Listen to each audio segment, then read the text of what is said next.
Bénin, l'opposante Rikiat Madougou, arrêtée et auditionnée par la police. La candidate recalée du Parti Les Démocrates à l'élection présidentielle du 11 avril est poursuivie devant la Criette pour association de malfaiteurs et terrorisme.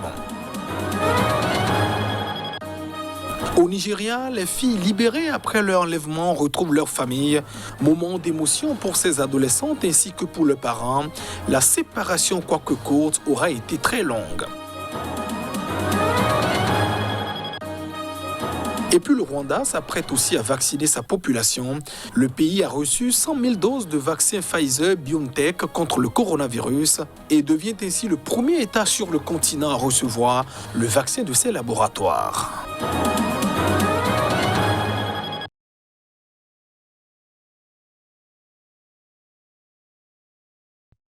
Et voilà pour le sommaire de ce journal. Bienvenue dans cette édition.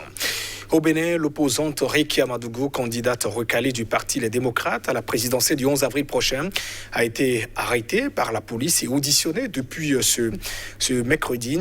Elle revenait de meeting de l'opposition animé à Porto Novo, la capitale.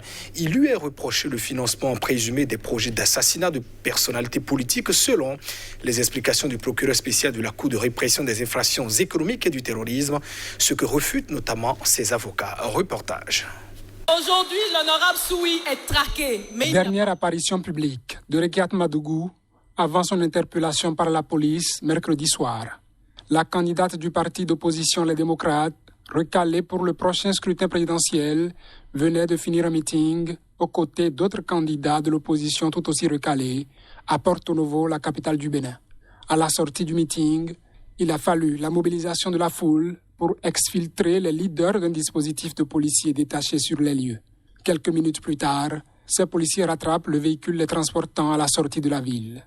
Selon des témoignages, Joël Aïvo et Moïse Kérékou seront débarqués du véhicule par les forces de l'ordre. Rikiat Madougou, elle, y aurait été maintenue, puis conduite dans une brigade où elle passera la nuit.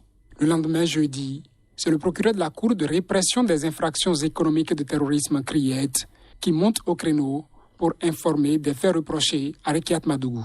Disqualifiée de la course à l'élection présidentielle d'avril 2021, Mme Rikiat Madougou et certains membres de sa formation politique ont, selon toute vraisemblance, formé le dessein de perturber le déroulement du prochain scrutin en perpétrant des actes de terreur de grande ampleur.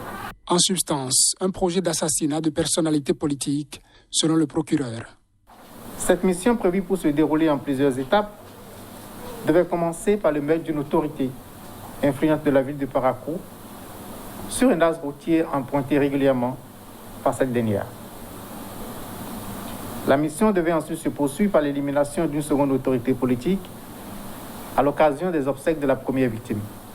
Rikiat Madougou, présenté au procureur, est pour le moment retourné en garde à vue. Et le principal opposant au pouvoir sénégalais, le député Ousmane Sonko, aussi a passé sa première nuit de garde à vue. Pour l'heure, il a donc opté pour le silence. Précision à travers cet élément. Le parlementaire Ousmane Sonko, troisième de la présidentielle de 2019, est pressenti comme l'un des principaux candidats aux prochaines joutes électorales, a été arrêté mercredi sur le trajet du tribunal où il devait être entendu sur des accusations de viol. Il a été placé en garde à vue officiellement pour des troubles à l'ordre public qu'il aurait causé en se rendant en cortège au tribunal et en refusant de suivre l'itinéraire fixé par les autorités.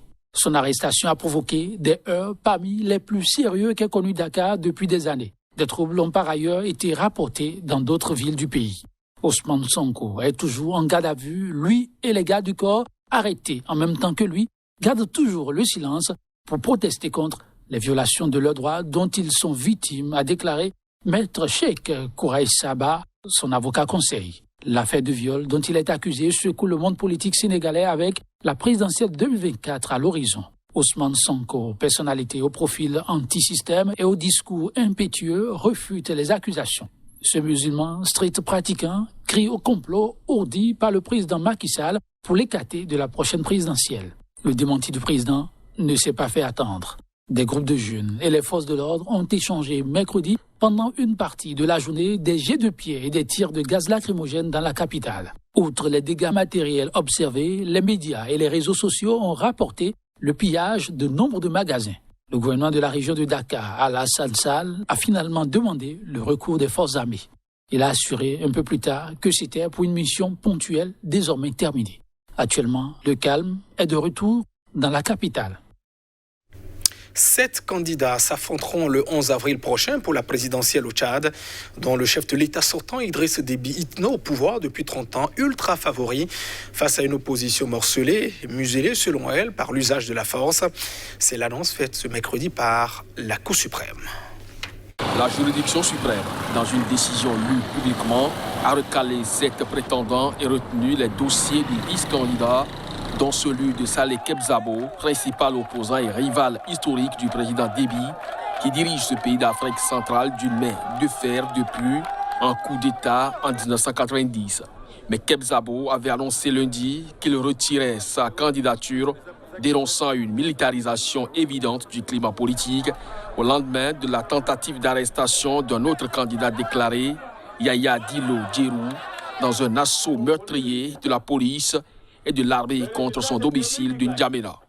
La Cour a rejeté notamment les candidatures de Dillo Djerou et de Succès Masra, jeune étoile montante de l'opposition, très critique à l'égard du régime au motif, entre autres, que leur parti n'était pas légalement constitué.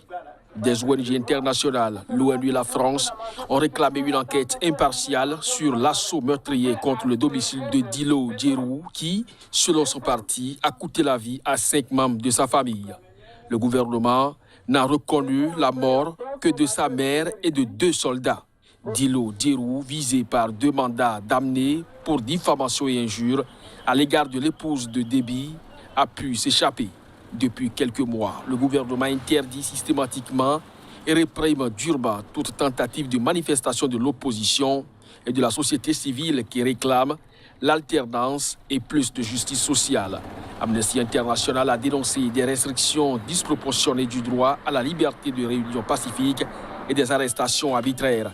Lundi, le secrétaire général de l'ONU, Antonio Guterres, a également réclamé une enquête rapide et rigoureuse et déploré le recours à la force dans le cadre du processus électoral au Tchad et demandé à N'Djamena de favoriser un dialogue politique. Après leur libération, les élèves enlevés dans le village de Zamfara retrouvent leur famille. Moment d'émotion pour aussi bien ces adolescentes que pour leurs parents. Détail dans ce reportage. Enfin, elles retrouvent leurs parents. Un soulagement après ce rapt qui aurait pu leur coûter la vie. La plupart des 279 adolescentes de 12 à 16 ans environ, enlevées la semaine dernière par des groupes armés dans ce village de l'état de Zamfara, pleuraient à chaudes larmes lorsqu'elles ont pu enfin serrer leurs parents dans leurs bras. L'attente a été insupportable pour certains. Ces fonctionnaires sont exaspérants. Il a fallu attendre la fin de leur discours pour récupérer enfin nos enfants. C'est scandaleux. Ils savent que les routes ne sont pas sûres, mais ils s'en fichent. Si nous partons tard et nous sommes à nouveau kidnappés avec nos filles, le sauvetage des filles n'aura servi à rien. Dans la foulée, le convoi officiel a même été attaqué par d'autres furieux de l'insécurité persistante dans le nord du Nigeria. N'empêche, la joie des parents était indicible. Je n'ai pas pleuré quand les filles ont été kidnappées. J'ai continué à prier, mais je n'ai pas pu retenir mes larmes quand je les ai vues aujourd'hui.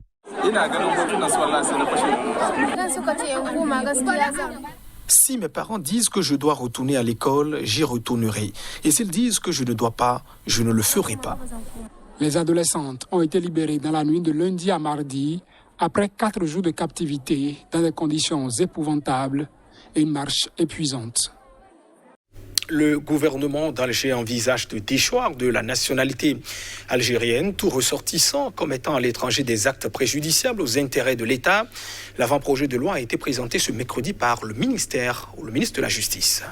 Le ministre algérien de la Justice, Belkacem Zegmati, a présenté un amendement du Code de la nationalité algérienne mercredi devant les membres du gouvernement réunis sous la présidence du Premier ministre Abdelaziz Djerad. Sa proposition prévoit plusieurs cas de figure susceptibles de conduire à la déchéance de la nationalité algérienne acquise ou d'origine selon un communiqué du bureau du Premier ministre cité par l'agence APS. La mesure s'appliquerait à celui qui active ou adhère à une organisation terroriste, ainsi que celui qui la finance ou qui en fait l'apologie, qu'à toute personne qui collabore avec un État ennemi. Sont également concernées les personnes de nationalité algérienne qui commettent en dehors du territoire national des actes portant volontairement de graves préjudices aux intérêts de l'État ou qui portent atteinte à l'unité nationale. Bien qu'interdite avant 2005, la double nationalité était cependant tolérée par les autorités algériennes, notamment pour les binationaux franco-algériens. Cette initiative survient au moment où le mouvement de protestation populaire du Irak, soutenu par une large part de la diaspora, a repris ses manifestations contre le système politique en place, dont il exige le démantèlement depuis son 2e anniversaire, le 22 février dernier. Le Rwanda a reçu environ 100 000 doses de vaccin Pfizer-BioNTech contre le coronavirus. Le pays devient ainsi le premier État sur le continent à recevoir le vaccin de ces laboratoires. Le Rwanda est devenu mercredi le premier pays d'Afrique à recevoir le vaccin Pfizer-BioNTech contre le coronavirus avec la livraison d'environ 100 000 doses. Ce pays d'Afrique de l'Est de 12 millions d'habitants avait reçu plus tôt mercredi 240 000 doses du vaccin AstraZeneca. Une première livraison dans le cadre de l'initiative COVAX, dispositif qui vise à fournir des injections anti-Covid aux pays à faible revenu. Selon le ministre de la Santé, les 340 000 doses reçues au total mercredi seront acheminées dès jeudi depuis un entrepôt biomédical vers les hôpitaux du secteur, puis vers des centaines de centres de santé disséminés à travers le pays et seront administrées à partir de vendredi.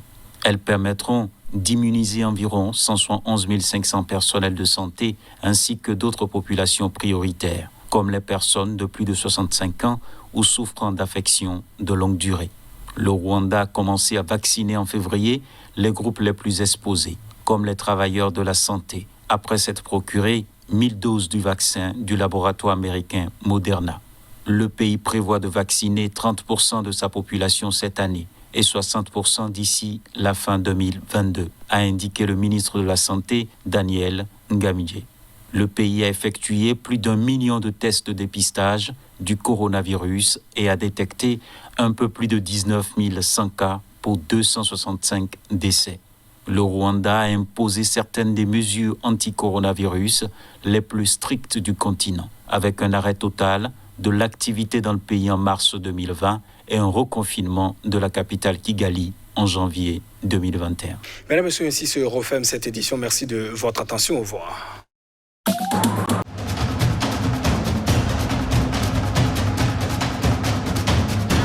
Restez informés à chaque instant sur Sika.